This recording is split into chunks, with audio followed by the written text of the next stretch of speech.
Hey guys, it's me back again with my video update. Yeah, as you can probably tell from the upload date, it's been about 2 years and some change since my surgery took place. So I sincerely apologize for coming so late with this video, and I feel terrible about it. Life kind of got in the way and went through some career changes and some other things, and and then eventually it just kind of slipped my mind until recently for some reason. So, hopefully there's someone out there that, is tuning in now and happens to need this video, and the timing is perfect for you at least. So, we're going to go ahead and get started. What I actually did, which I'm so thankful for, is when I was going through my experience, even out of the hospital, I kept a journal. And so I kept this journal going until the last 3 weeks of recovery once I got home. So luckily I still have all the information of what I was going through, so that I could share with you all. And so what I'm going to be doing is reading pretty much from my little diary of what I was kind of going through and any tips that I had for you guys along the way. And so hopefully you find this helpful. So if it seems like I'm looking away, that's why. All right, so here we go. We're going to pick up from week 1 when I got home from the hospital. So during that first week, one thing that I definitely noticed is that I slept a lot. Between the times that I woke up was making sure to take my medication. So I was taking pain pills about every 4 to 6 hours, and nausea medication, because, I was still pretty nauseated, which I mentioned in the last video. Something that I was going through, which I also mentioned in my last video, was constipation, and that was a big concern. I later found out that the reason I was going through that constipation is because of the medication that I was on. And also some of the foods that you might be ingesting can also contribute to the constipation happening. So, but anyway, I wound up going through a series of, different things to kind of help with that. Nothing seemed to help. The only thing that really seemed to help me was something called Smooth Move tea, but you can get it at CVS. I think it's like $5 and some change. And I mentioned that, like I said, in my last video. So, but anyway, it was my saving grace. It immediately helped me with the problem. So, and it's a more natural route to go instead of like a harsh laxative. So, it wasn't the greatest tasting, but it definitely aided in the problem that I was having. So the tea was definitely a winner for me. So prepare yourself adequately so that you are being proactive and not reactive, because you don't want to end up in the situation that I went through. I was still having some pain, but of course that's what the pain medication's for. I mostly just kind of made sure to rest, and also getting up and doing some moving around. And that's really important that you move around at least probably 3 times a day. Once I was ready, I started to venture outside and walking in the neighborhood. One thing that I noticed is that my stomach was pretty swollen. Very normal. One thing you'll find is that you're going to have setbacks. So one moment, it seems like things are going well all of a sudden, and then you find yourself kind of feeling worse. And so that is very normal. Week 2. All right, so in the second week, I found myself still in pain, but I was getting better. When I did feel pain, it was throbbing a little bit, but nothing I couldn't handle. I was doing better. So now the second week, I was able to successfully start walking my dog. I noticed I was getting better at, reaching down and kind of picking things up, which was nice. Before it was very much of a challenge to do things like that. So I noticed I had a little bit more mobility. One thing that I noticed with the second week is I developed severe insomnia. I was having trouble sleeping. Eventually I started taking Benadryl, just to kind of make myself go to sleep. So that was very, very helpful. So by the middle of the week, I started making more of an adjustment to my dosage of my pain medication.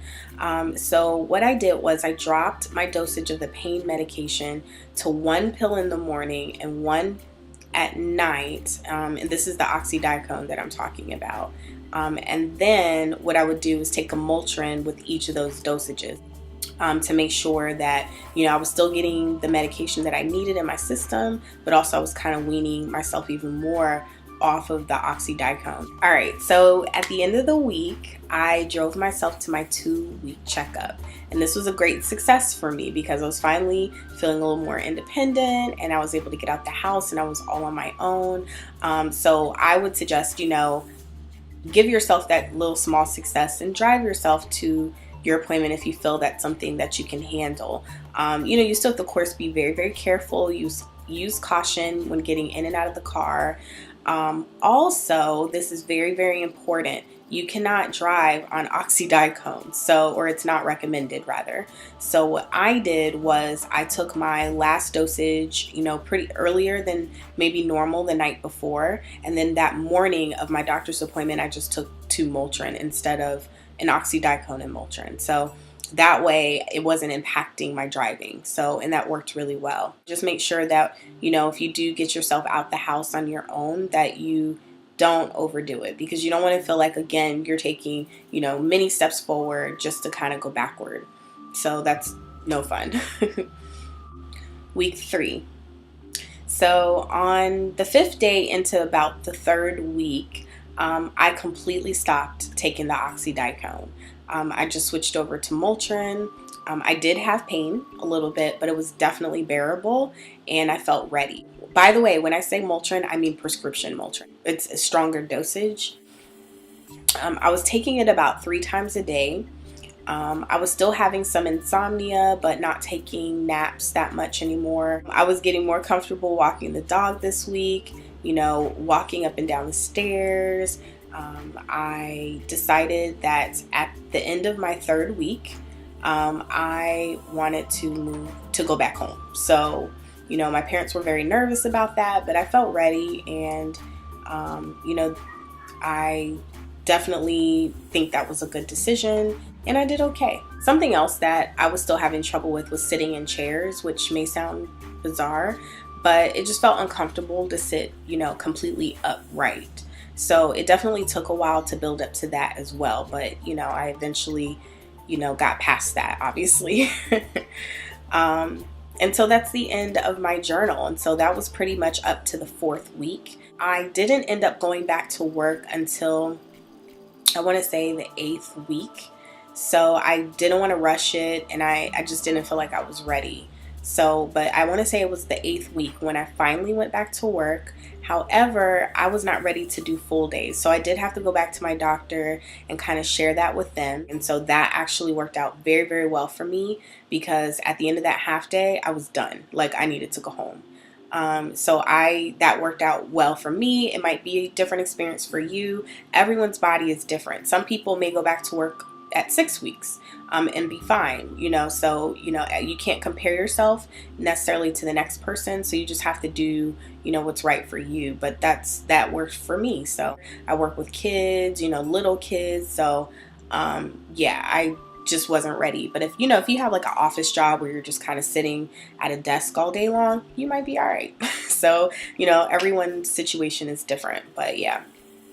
So my stomach did go down after probably another couple of weeks. I did still have a little bit of swelling and numbness, but that definitely goes away in time. I can't recall exactly when my stomach was completely back to normal, but I will say some people still have discomfort even years after surgery at their incision site. Every now and then, I will say I feel like a twinge. It's the strangest thing, because now it's like 2 years later, but even now, I will sometimes feel like a twinge. Sometimes I will, it felt a little bit numb, especially the first year after surgery. Now it's not really that numb anymore. One thing I will definitely say, and I have to commend my surgeon, I hardly see an incision scar at all. Like, I really don't even see it. And to me, that's the most amazing thing. I was really nervous about that. Everyone's different. But for me, I will say I scar very, very easily. I can get a paper cut and still get a scar. So the fact that I don't see one is amazing. I didn't use cocoa butter. I didn't use anything to kind of help with that. Looking back, I don't know why. But I didn't use anything to aid in that. The biggest suggestion I would give is make sure you do not scratch it. As I said, it's 2 years post-surgery. I'm doing great. Life is wonderful. My fibroids have not grown back so far. It's been, let's see, I've had about 2 tests done since surgery to see if I had fibroids, because I was having some other concerns. I don't know if they're related, but I'll share them with you just in case it turns out that they are. One thing I will say to anyone who is kind of unsure if this is something they want to do, my quality of life is so much better than it was before.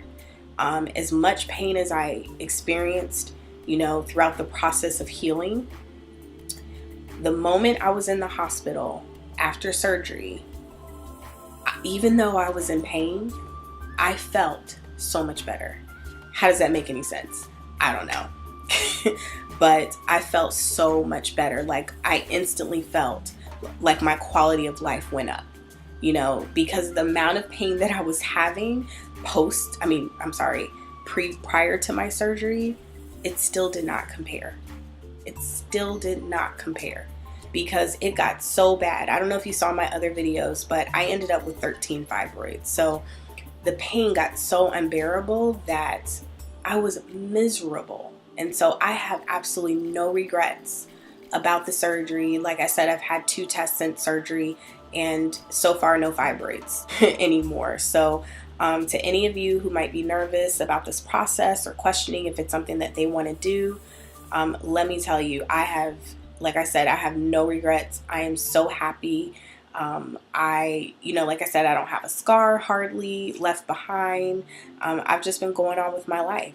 The only concern if I'm honest, that I do have is I haven't had kids yet. So I just pray that will not affect my ability to have kids. But, I have read stories, and, I encourage you to check message boards and forums, and, I did that. And so I've heard stories about people saying that even after the surgery, they still was able to go on and have children. So I'm still going to be optimistic, and but even still, I couldn't live like that. I couldn't live like that anymore. It wasn't worth it. And so looking back, as someone who has gone through it, I'm just letting you know, if you have any doubts, do not doubt this decision. Just make sure you do your research, get a good surgeon. My surgeon had 25 plus years of experience. Make sure you know who is operating on you and how long they've been doing it. I wanted someone that didn't just have 5 years of medical experience or just started 5 years ago doing surgeries. Another thing before I go, that also was an added benefit of me getting the surgery, is that when I had the surgery done, they actually found endometriosis. So, yeah, that's a whole nother video. I'm not going to even get into what that is, but you can Google it. But they did find endometriosis. It's not something that's serious, but it's, luckily it's something that they were able to see, because that can also cause infertility. So that's something they were able to see. And he said that he pretty much got as much as he saw. He didn't, he thinks he got all of it.